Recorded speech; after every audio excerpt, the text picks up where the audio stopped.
Hey guys, this is the Lovin Dubai show. It's Monday morning. We spoke about arrogant real estate agents, why it's good to be a 17-year-old in Dubai, and major traffic updates. You'd really want to be careful with the major traffic updates because you could land a fine that is almost 200,000 dirhams. We'd really love if you can subscribe to the Lovin Dubai show podcast wherever you get your podcasts from. Enjoy the show.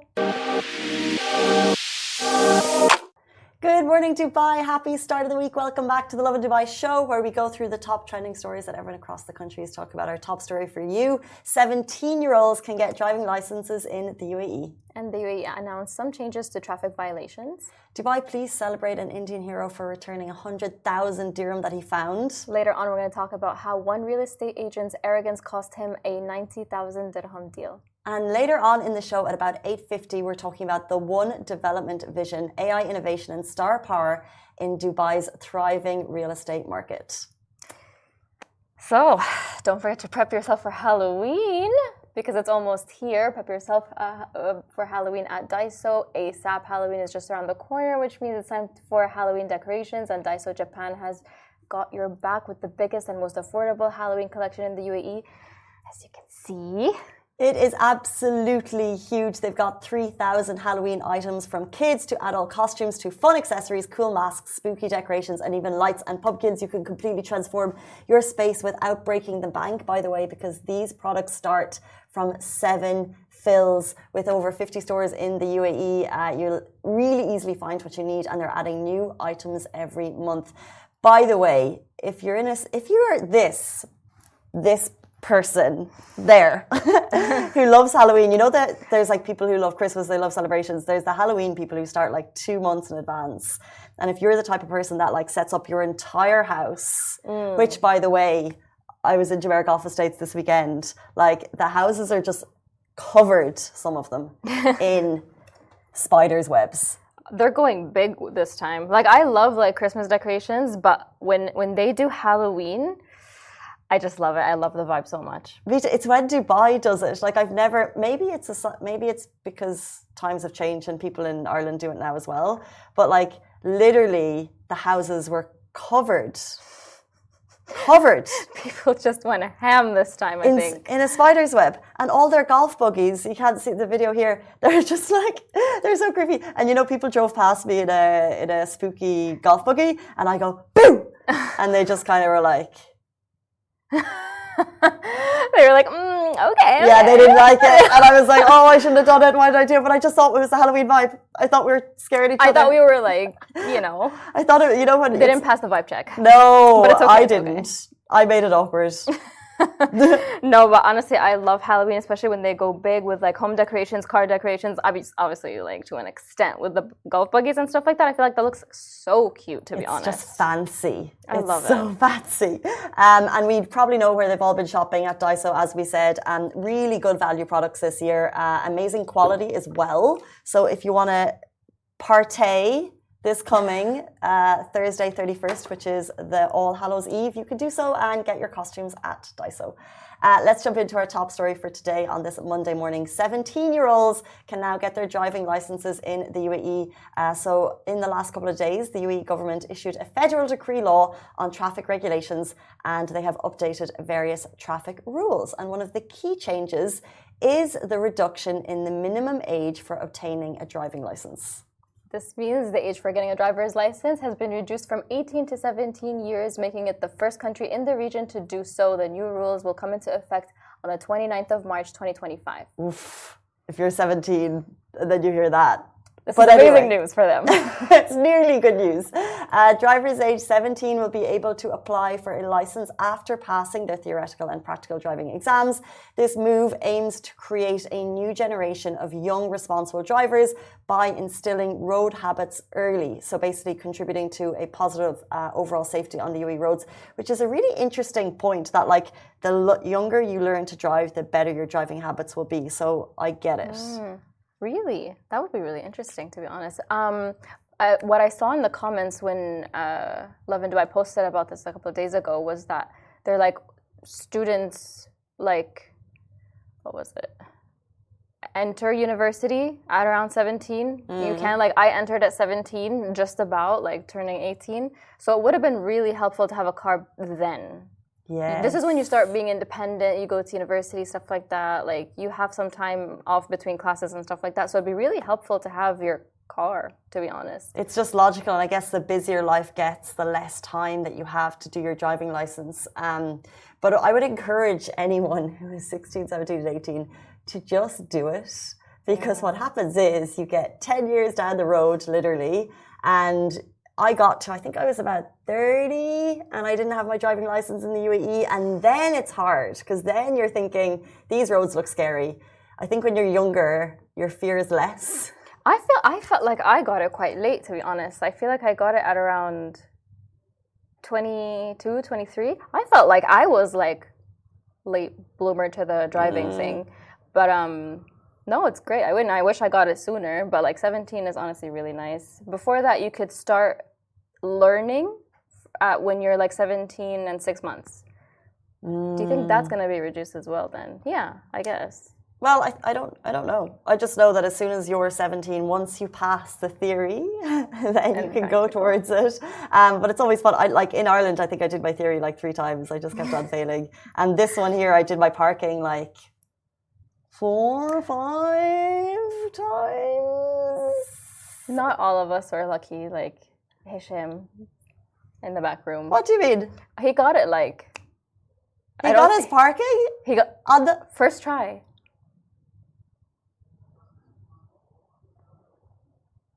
Can you imagine? I'm impressed by that, but I'm more impressed by you got the parking. I started learning how to drive when I was 13, and the first 2 years, my dad would only make me park, only for the first 2 years. So from 13 to 15, I just park the car and don't drive the car. Oh my gosh. That's the key. How many times starting did your young parking take you? 3 tries. I think that's like... That's the normal. norm. That's the norm now. Like getting it on the first time is like impressive. Like Lovin needs to write about you. As in, like, it just doesn't happen. Like, that is like elite driving behavior. I remember speaking to someone and they were like, oh, it took them like 8 times because it's sensor based. You can't smile your way out of that one. No. But speaking of things that you can't smile your way out of, new traffic rules to be implemented in the UAE. Yeah, exactly. So the UAE announced some traffic changes, regarding the violations at least. The UAE government also rolled out an updated traffic law with tougher penalties for a variety of violations. This includes harsher fines, possible jail time, and stricter rules for dangerous offenses like jaywalking, hit and runs, and drunk driving. There are a whole bunch, so we'll just highlight a few.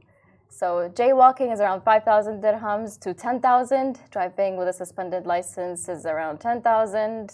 These are significant. If you're driving under the influence of alcohol, you could face jail time or a fine of between 20 and 100,000 dirham or both. If you're driving under the influence of narcotics, that comes with the harshest fines of all. We're talking between 30,000 and 200,000 and also possible jail time. Yikes. That's a lot. It's the jaywalking one that kind of... That shook me. That leapt out at me. But then it said jaywalking if you cause an accident. Makes sense, yeah. Because jaywalking by itself currently is like around 400 or 500, something like that. Thankfully, I never got that violation. Thankfully. But yeah, 5,000 to 10,000 jaywalking. Can you imagine? That's...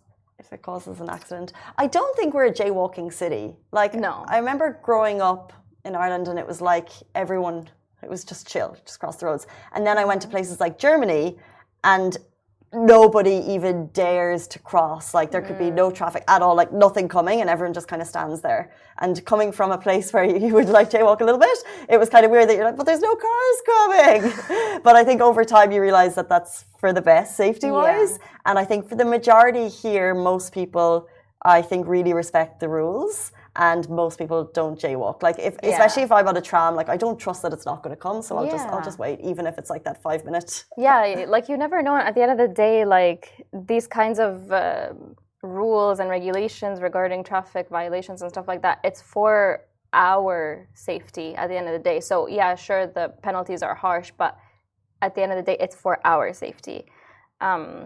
So I mean, now you know how much they cost. Maybe now you can avoid it as much as possible. I think I just got a traffic fine yesterday for speeding. So What? Yeah. No. How do you know? You just saw the flashing light? I saw the flashing light.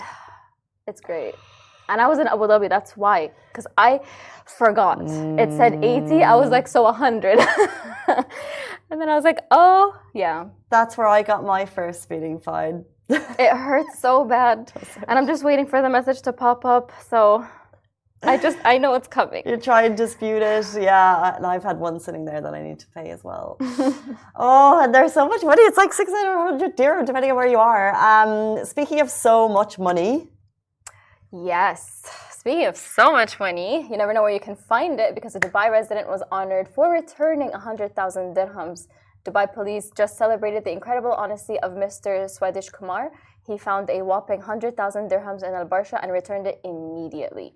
He was presented with a shiny certificate of appreciation, highlighting how acts of honesty like this help build a stronger and safer community. Mr. Kumar humbly expressed his gratitude, sharing that returning the money was simply his duty to ensure it got back to its rightful owner.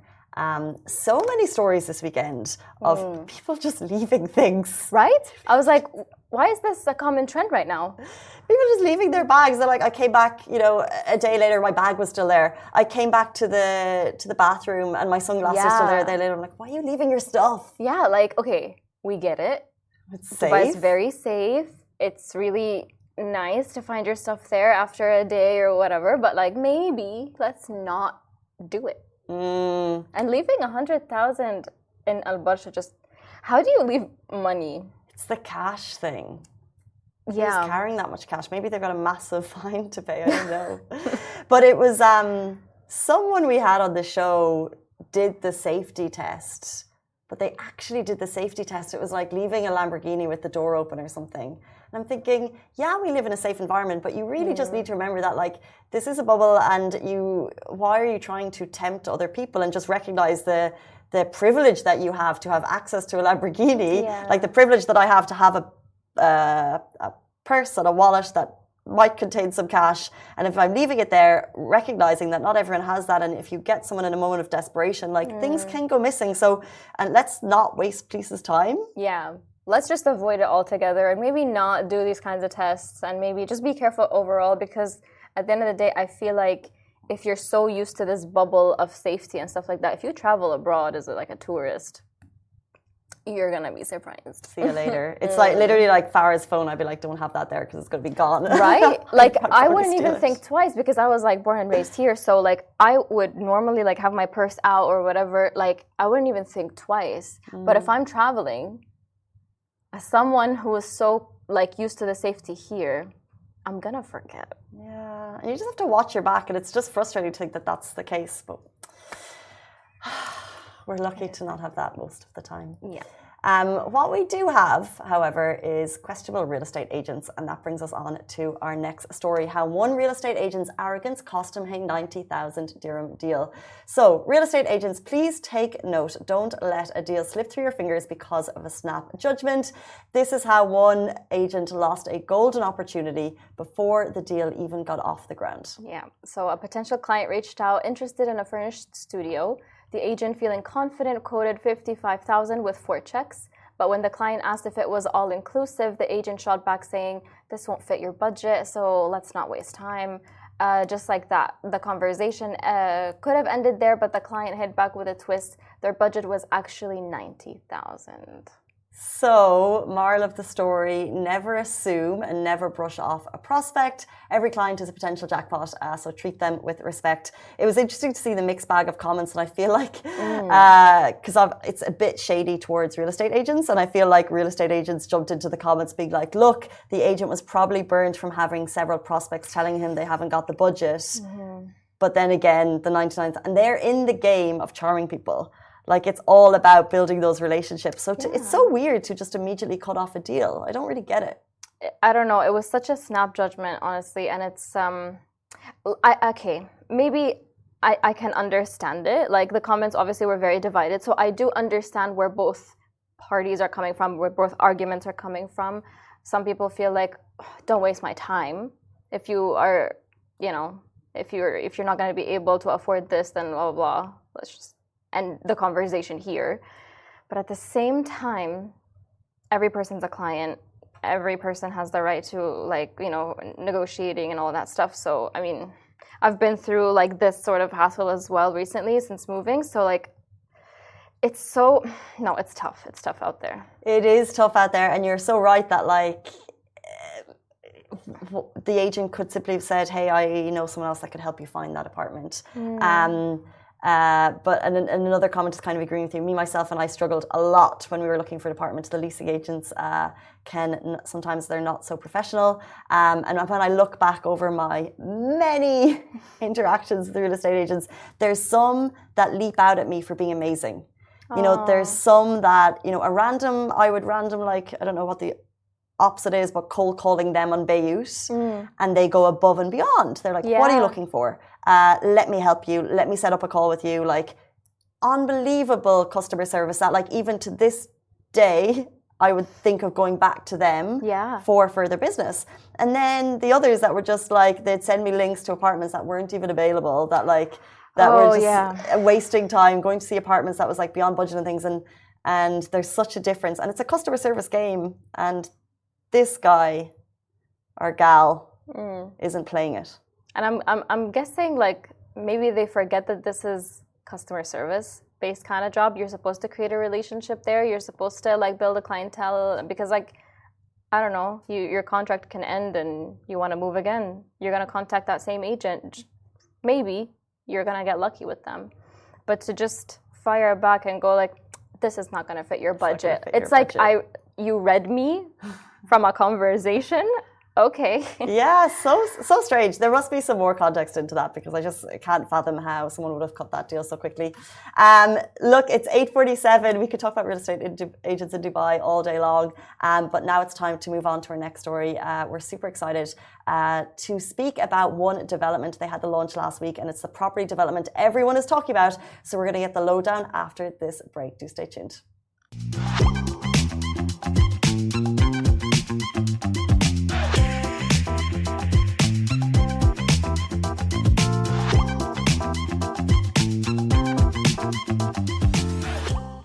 Welcome back to the Lovin Dubai show. Today's guest is Ahmed El Sherbini, Chief Marketing Officer at One Development. They have just had the most incredible and talked about launch for Laguna residents, with special guests like Amr Diab and Karina Kapoor there to celebrate. One Development is all about creating homes that truly connect with people, putting customer inspiration at the heart of everything they do. But now we're going to learn more about what that really means. So welcome to the show. Thank you so much for being here. Thank you. Good morning, and thank you for having me here with you today. Thank you so much. Good morning. That was quite an event. It made waves. First of all, I want to say congratulations on the launch of Laguna Residence. Could you start by telling us about One Development and what's the vision behind the company? Absolutely. First of all, thank you so much for having me with you today. It's really touching to receive a lot of positive feedback about the event from our industry partners, media partners, and actually from the community itself. One Development is a homegrown boutique development. We just basically in the beginning of our journey. It's just 6 months ago. However, we're very proud of what we have done so far. We have offices in Abu Dhabi and Dubai, and we're on a journey of becoming an international developer in the next 5 years. How are you going to make it unique? As we mentioned at the beginning, Dubai real estate market is thriving. So what will be special about One Development? The uniqueness of One Development is we are going to be the first master development to integrate AI technology across all our communities and developments, basically. And this is something that we're very proud of. Through the investment, through our internal technology companies, our sister companies, we've been investing in technology to enhance different and integrate different APs. And we're going to actually own our own IP. We're going to register our own IP for that basically AI technology. And it's all about the convenience of our communities and people and the residents in terms of facilities, amenities. So AI is definitely one of the most important things. And this is something that we're trying to close the gap within the real estate market. Mm-hmm. So One Development's slogan is inspired by you. Could you explain more about that? Inspired by you for us is not just a matter of a slogan or just few words. It's something really dear to our hearts. We worked hard to get that, to reach that message. And we literally listened to the community. We went out, we talked to people like us from the community. And I believe Inspired by You literally represent the UAE and represent the diversity of the community within Dubai, with all the nationalities, aspirations. Every single person has something different. We talked to the grandmother, the grandfather, the kids. We even wanted to make sure, as you can see in our TVC behind, the dog. Even we wanted to make sure that even pets are included within our community. So Inspired by You reflects on every single person within our community. We wanted to make sure that we listen to people's requirements, dreams, aspiration, what type of communities they would like to resonate with. And this is literally how it came to life. We're very proud of it. We try to actually connect it with every single piece of content or message or creative that we're creating across all our communication, whether online or offline. So it's pet friendly, I'm assuming. Love to hear it. Absolutely. But let's go a little deeper into that. So what do you think are the key things that people have asked for? Like, what are the key things that people want in their communities? Like, what are the messages that you heard from the audience? People want serenity. People want green places. People want to feel safe. People want to feel connected to the communities around them. People were also looking for areas where they can spend time with their friends, being themselves. So it's all simple things that we hear, but it's nice to hear from the people themselves directly, without filters. So we can actually make sure that in every single development, we really capture those in all our future developments. So Laguna Residence is quite a unique property, as we saw before, but can you tell us what makes it so special? Well, Laguna Residence, which we actually launched on the 23rd of October in our grand launch last week, is our first flagship project. And it's strategically located on Sheikh Mohammed bin Zayed Road at City of Arabia. We're very proud of that project. It's going to be 2 iconic towers, 50 floor each, which is, I believe, something completely new in this kind of area over there, which is going to make it a really iconic landmark. And the most important thing and the unique thing is that we have the first swimming beach lagoon on a podium level between 2 towers. And I believe this maybe is not actually available in the market at the moment, or maybe in the region. This is something that's going to make that project actually quite unique. And not only that, we have more than 30 plus amenities around the lagoon area, between walking tracks, cycling tracks, barbecue areas, indoor gym, indoor cinema, outdoor cinema, courts. We have surfing pool as well. There's a lot of interesting things, and all was derived again from listening to people and their inspirations, and wanted to make sure that we capture as many facilities and amenities within the project itself. The project consists of different units, from studios up to lofts, sky villas, sky apartments, and obviously 2 and 3 bedroom apartments as well. You know, I just realized as you're speaking of all of those incredible amenities, how amazing it is as a resident that there's so much, I guess, competitiveness among real estate developers, because you're just changing the game. And all of those things you've described are phenomenal, I think, in comparison to where I've lived here before previously. But you mentioned AI as a focus as well. So what would that mean as a resident? So if I'm to purchase a Laguna Residence, how will AI change my life there? Well, it's all about your convenience. Again, I said earlier, it's inspired by you. So it's basically everything has to do with your convenience in your day-to-day life. AI for us is not just a smart home.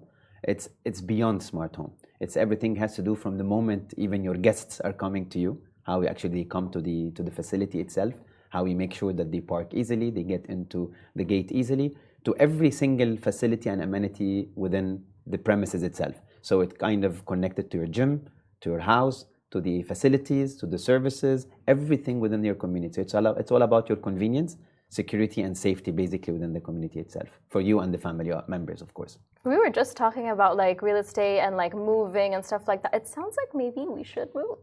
Yeah. So I think it's a good idea. I love the facilities that you described at Laguna Residence, but more on the launch event. It was so good to see like the turnout and how amazing it was. Obviously everyone was talking about it, but obviously our eyes were on Kareena Kapoor and Amir Karara. So it was really nice to see you know, they were present there and as brand ambassadors. So why these 2 people? Well, I think we were so lucky, to be honest with you. And again, I will not only talk about those two icons, but I will actually mention more of other celebrities who joined us as well. Again, part of narrating our brand story was very, very important for us, and we wanted to make sure that we narrated in a nice and special way. Of course, having iconic superstars like Raya and Sharif Munir as the MCs of the event, I believe this is something that really added to the flavor and the connection between both of them. Regarding Karina and Amir, usually the selection of brand ambassadors is not something easy. It's something that you have to be very careful about who represents your brand, who talks on behalf of you, who actually is kind of his visual is in relation with your brand. Based on the statistics, the numbers, and our target audience and the investment from which markets, we looked at the top 10 markets of where the investments are coming in. And this is basically based on statistics and data.